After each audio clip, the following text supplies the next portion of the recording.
Amis vapoteurs, bonsoir, bonjour, bonjour. Je sais pas quand vous allez voir cette vidéo. Aujourd'hui, petite vidéo test de matériel. Donc normalement, il n'est pas encore sorti officiellement. Ça ne serait tardé entre le moment où j'ai reçu, je tourne la vidéo, que je la mets en ligne. Elle sera peut-être sortie. Il sera peut-être sorti ce matériel. Mais là, normalement, il n'est pas encore sorti. On va chez Aspire, du coup, pour le dernier arrivé des Flexus. Donc, j'ai une autre Flexus que j'ai tournée. Pareil, je ne sais pas si ce sera avant ou après. Donc, je vais donner l'explicatif complet. On va aller voir le Flexus PEAK. P-E-A-K. Donc, comme d'hab, je viens dans cette petite boîte. Je ne monte pas trop pour pas exciter YouTube. On a le petit device qui est là. Donc, famille des Flexus. Donc, il y en a eu beaucoup. Des Flexus. Hop, donc le Q, le bloc que je n'ai pas fait, le stick, le fit, le IO, qui est donc la vidéo que j'ai tournée. Encore une fois, je ne sais pas si elle sera avant ou après. Et on va le voir de pourquoi je trouve intéressant. Parce qu'encore une fois, donc, toutes les Flexus fonctionnent avec les AF Coil, donc un ohm 0,6 que j'aime beaucoup. Et moi, il y a une bonne partie que j'utilisais principalement en MTL.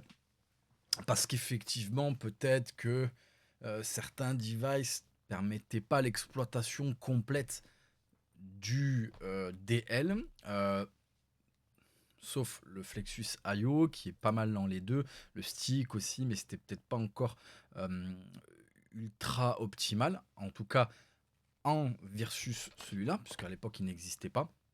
Donc bref, je vais donner mon avis. Il est plutôt positif, mais pour moi, voilà, c'est plus axé sur du DL. Je vais m'expliquer. On va donc en gros plan. Tac. Aïe. Oh, j'ai pas assez de place. On va supprimer ça. Donc, Flexus, bien dans cette petite boîte. Encore une fois, je monte pas trop, très belle, mais je monte pas trop. Donc là, bon, dans le device, dans la boîte, pardon, on a le manuel d'utilisation. On a deux résistances donc à F-coil, la 0,6, la 0,6 et la 1 ohm. Donc là, il y en a une qui est montée, j'ai plus l'autre parce que j'ai testé les deux. Et on a le cordon de rechargement. Voilà, ni plus ni moins. Ni plus ni moins, et on n'a pas besoin de plus, de toute façon. Au niveau du device, donc on va le voir, il y a un petit truc un peu différent. Aspire a voulu jouer la carte du changement. Je sais pas si c'est plus pratique, Aspire. Je sais pas. Ceux qui l'utilisent, vous me direz. Je sais pas si c'est plus pratique. Bref, vous allez voir, je vais vous expliquer ce que je suis en train de baragouiner et que vous ne comprenez pas.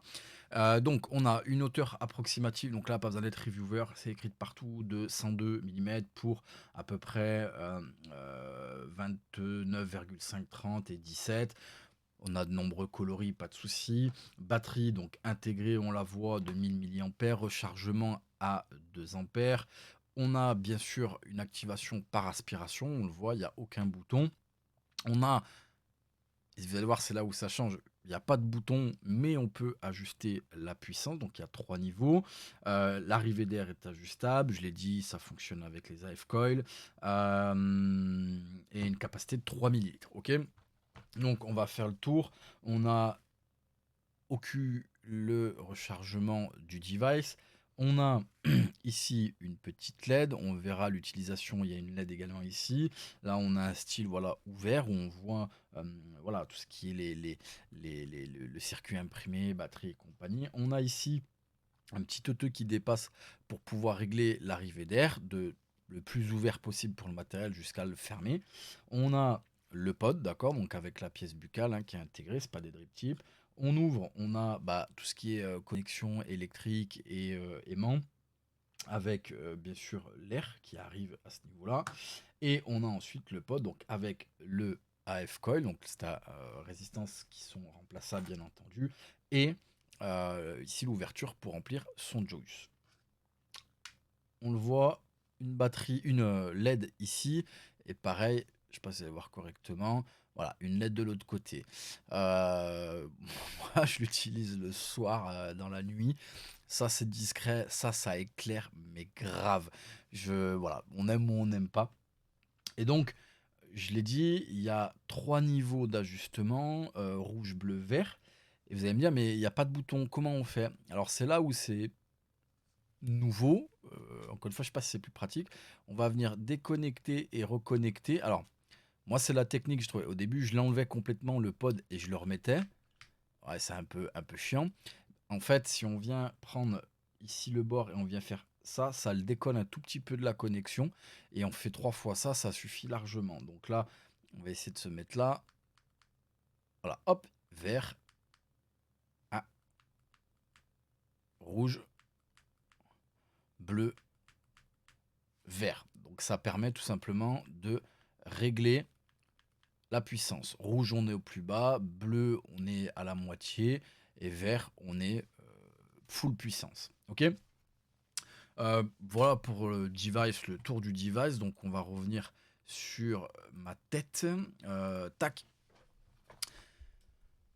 On va faire un petit puff. Je l'ouvre complètement. Donc après, la LED aussi, quand on l'utilise, c'est un niveau de charge de batterie hein, également.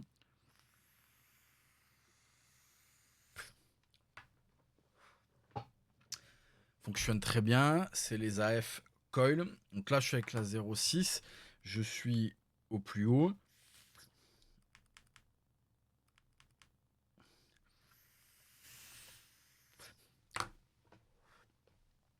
C'est pas extrêmement puissant pour le coup. Donc moi, j'aime bien les AF parce que, je l'ai toujours dit, il y a ce côté un peu puissant dans la résistance que là, j'ai un peu moins, mais pas assez en termes de douceur pour que ce soit rédhibitoire. J'aime plutôt bien. Et c'est là où pour moi, donc vous l'aurez reconnu, ça ressemble à d'autres devices d'autres marques qui sont très bien, il y a pas de souci, je parle juste en termes de design, hein. On est sur un truc un peu large, un peu long, mais qui ouais, est tout petit. Et comme je l'ai dit, là, j'aime bien quand on fait des déclinaisons de matériel, que ça apporte quand même un petit quelque chose. Alors, ça apporte parfois rien, ou en tout cas pas grand-chose, mais c'est vrai que sur un même device, il y en a qui aiment batterie intégrée, d'autres non intégrée, d'autres avec tel type. Donc, pourquoi pas, si ça plaît aux clients et que les gens aiment bien avoir leur truc un peu particulier à eux, pourquoi pas? Il faut juste faire attention de ne pas, à mon sens, perdre les consommateurs dans le même matériel en 315 déclinaisons. Voilà, c'est ce qui est arrivé à certains. J'en pouvais plus, moi. Là, pourquoi je l'aime bien, lui, comme je l'ai dit, pour moi, donc à la base, Flexus, très bon en MTL, d'accord? Flexus Q, un ohm, ça marche bien, c'est puissant comme il faut. On peut mettre la 0.6, ça envoie un peu plus de bois. On reste sur du MTL, même si de base, effectivement, on pourrait se dire, et c'est vrai, un ohm, on est plus sur du MTL, 0.6, on peut faire MTL, mais ça serait intéressant de taper du DL avec. Et donc la bloc, je la connais pas, je l'ai pas faite. Flexus Stick, ça marche, mais bon, à mon sens, pas optimal, mais ça marche. Fit, on est sur du MTL et je l'ai dit, la IO, là vraiment en termes d'utilisation, voilà, on peut faire MTL, DL de manière performante avec un flux d'air vraiment adapté, mais il fait les deux. Donc pour moi, les premiers c'était MTL, IO fait à peu près les deux correctement. Là pour moi, c'est mon avis, c'est subjectif, c'est mon utilisation, encore une fois. Pour moi, le Flexus Peak, là clairement, on peut faire du MTL, mais il est pensé pour le DL en fait, enfin RDL, d'accord. Euh, MTL, on met la 1 ohm, même la 0.6, on vient ici baquer l'arrivée d'air, donc je la mets vraiment restreinte. Et je sais pas, c'est pas optimal. Alors, il va me dire, ah, mais comment on sait que c'est optimal? Voilà, je ne saurais pas vous expliquer. Je connais plutôt très très bien le matériel Aspire. Pour moi, c'est pas optimal, hein. Même avec la 1 ohm.